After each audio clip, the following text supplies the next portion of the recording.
This week, I'm stepping away from our series for just one episode. I know we're only one episode in, but it's because there's something I wanted to tell you about. Something I haven't fully told on the podcast, and Memorial Day felt like the right time.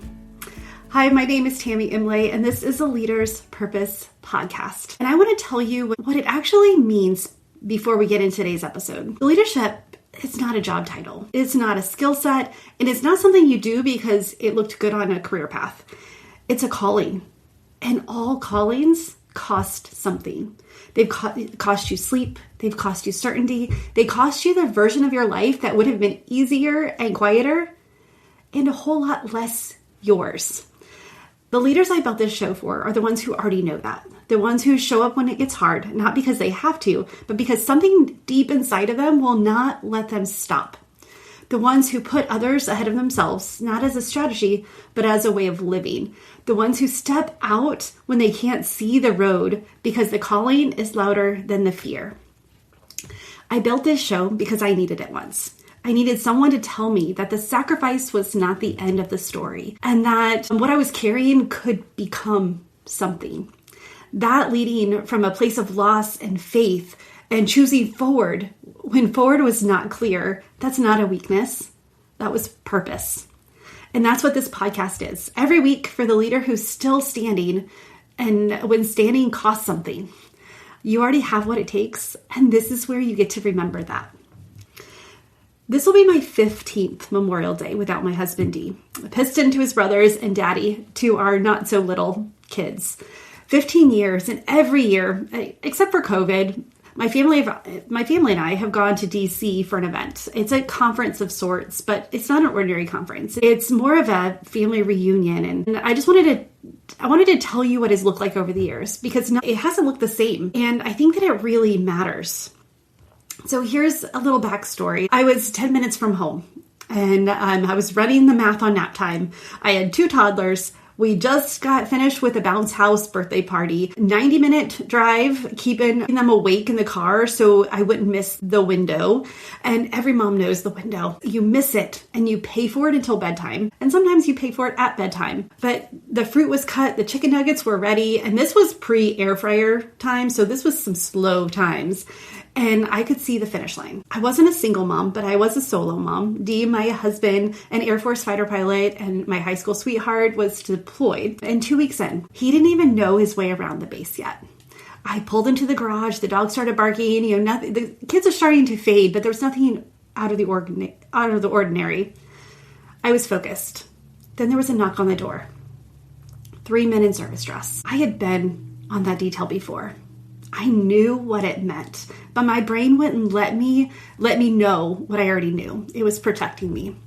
Miss Imlay, there had been an accident. Your husband didn't survive. My body collapsed before my mind could catch up. My kids were tapping on the shoulder. Mommy, I'm hungry. Mommy, who are these people? Mommy, why are you crying? And I had no answer. I didn't even know that I was crying. Everything I had built my identity around was gone in one sentence. The first time I went to DC for Memorial Day, the grief was fresh, it was new, it was loud, and it was right on the surface of everything.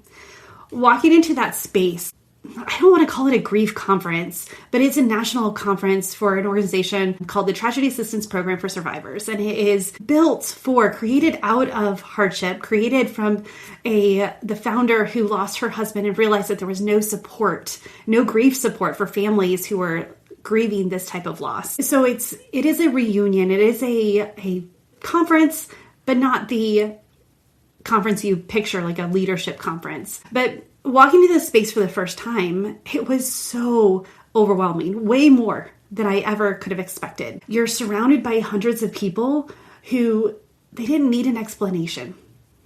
The people who understood what it meant to carry this specific kind of loss. And people who you were not worried that they were going to say the wrong thing because they lived it too. It was the first place after Dee died where I felt I could just be, not perform. I didn't have to hold it together for my kids or my family or the people around me who needed me to be okay. I could just be. So 15 years later, I will be at this conference and we will be there for Memorial Day. And it just happens Mondays are Memorial Days, right? So the anticipation that I used to feel walking in, it softened. The expectation I used to carry, well, that's gone too. Now when I go, it's rest, it's reflection, it's a place that reminds me of how far my family and I have come. We still live with griefs in our lives. We have not outrun it. We're not pretending that we have outrun it or that it no longer exists in our house. But we have chosen for it to not define us. We live because we grieve, not in spite of it, but because of it. And we really, truly work to live. So now when I walk through these halls, I don't know many of the faces. 15 years, you have people come and go. Time passed, people move on. New families have entered the space, carrying that same fresh weight that we carried 15 years ago. But I still belong there. That hasn't changed. What has changed is the way I see it when I walk through it. I can see my choices, mine and my kids, the ones that we made in the years nobody saw, the ones that were hard and slow and completely unremarkable from the outside, but changed everything about who we were becoming. Someone asked how I'm different from the families who have been coming for 20, 25 years and are still standing in the same place emotionally, still in the same chapter of the same story. I told them, I'm not different. My choices are. So why am I still talking about this? And why am I sharing this on my podcast? So why is it important that I keep talking about this? And why do I bring it up? And why do I feel it's important for you to hear it? It's because we don't get to choose our circumstances. That day at my door was not a choice. The years of solo parenting that followed were not a choice. The grief that still shows up, that's not a choice. But what we do with it, how we carry it, whether we let it define the ceiling or become the foundation, that is always a choice. Choose your hard. Life will give you hard either way. You get to choose your hard. So life will give you hard either way. The question is which hard you're going to pick up and carry forward, and which one you're going to set down. I heard something deep in my soul that day that my world collapsed. And at that time, I didn't know what it meant, but it kept resonating. I kept hearing it over and over. It said, this will be used for good. I now know what it means. Not because the grief became easy, not because I found a framework that made the loss manageable or life manageable, hello teenagers, but because I made choices, imperfect, slow, sometimes terrifying, and every single one of them moved my family and me forward instead of keeping us where we were. So without my faith, I would not be standing here. And I mean that simply and completely. That was not a strategy. That was not a mindset shift. It was the thing that held when nothing else did. So this Memorial Day, wherever you are and whatever you're carrying, I want you to hear this. You are not defined by what happened to you.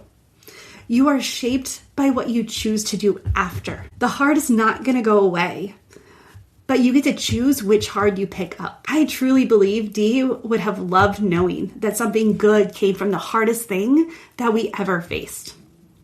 I think about that every year as I walk through those halls, and every year it reminds me of why I do this work. So thank you for being here. Thank you for letting me share this today, and I'll be back next week with our series. But until then, honor the day. Honor your people, and remember that the choices you make, even the quiet ones that no one sees, are building something. Bye for now.